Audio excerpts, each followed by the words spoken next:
Una, hindi ako makapagsalita. Basta ang sinasabi ko lang, butasan niyo ako, nalulunod na ako. So, paglabas ko, nakita ko ni mama gumagana na,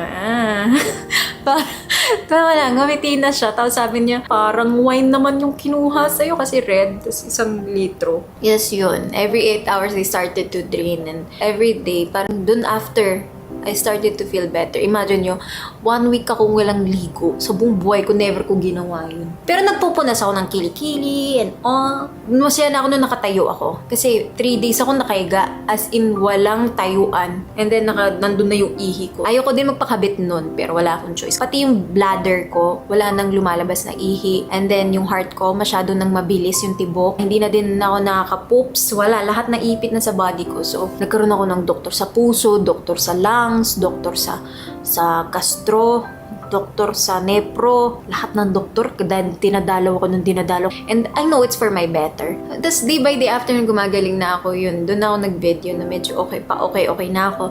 And also, pinisita ako ng mga family ko, sila ate, si Mona, si Hash. Hi guys! Welcome back to my channel. Today is a different vlog. Pinag-isipan ko kung mag-upload ako ng gantong vlog kasi usually nakikita niyo maganda.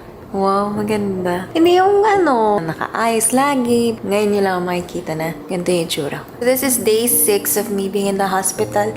And day 6 na walang ligo. So, akala nyo, ang ganda ng hair ko, bagong hot oil. Pero yung totoo, mantika lang yan dahil 6 na araw ako hindi nakakaligo. Bawal maligo. First time ko yun sa buhay ko. Pero nagpupunas ako araw-araw ng face towel and all sa body. Nagpa-schedule ako sa salon. Paglabas ko, papakuskus ko yan. Pero ang ganda, buhay na buhay siya. Yan, itutour ko kayo sa ating hospital kung saan tayo tumira for the longest time. Never ako na hospital ng 6 days or more. First time. So, dito, ito po ang aking CR kasi hindi ako nakakapunta sa CR. Ako sa TikTok, tapos kinulit ko sila ng 12 AM. Nahanapan nila fufu and egusi. Kasi napanood ko lang siya sa TikTok.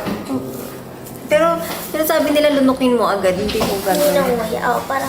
Wag, baka mabuo siya dun sa mga mo. It's also an African or Nigerian dish. I think Nigeria. So, first time namin try. Ano mo naman? Kakamayin mo yan? Oo, gano'n. Kunin mo siya. Oh. Ha? Ano yan? Lam? Totoo? Yes, lam. Parang masarap.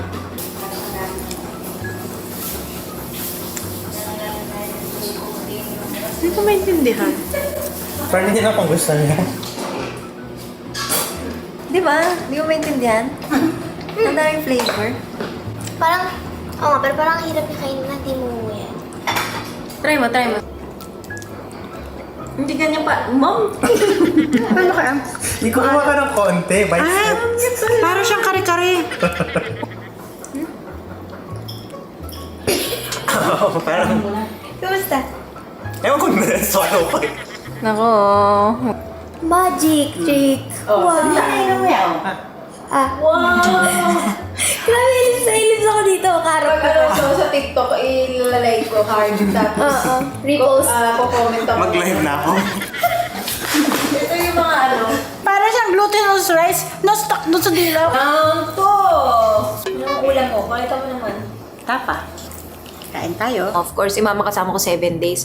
Tapos, kung ano nafe-feel ko, nafe-feel din niya kasi bored na bored din siya. Lahat na nagawa ko, nag-painting ako, nanood ako ng mga horror stories sa TikTok. Ano ba, lahat talaga. Tapos, konting nood lang, napapagod na ako. So, tulog lang ako ng tulog. Kailangan ko unahin muna yung sarili ko. This is day 4.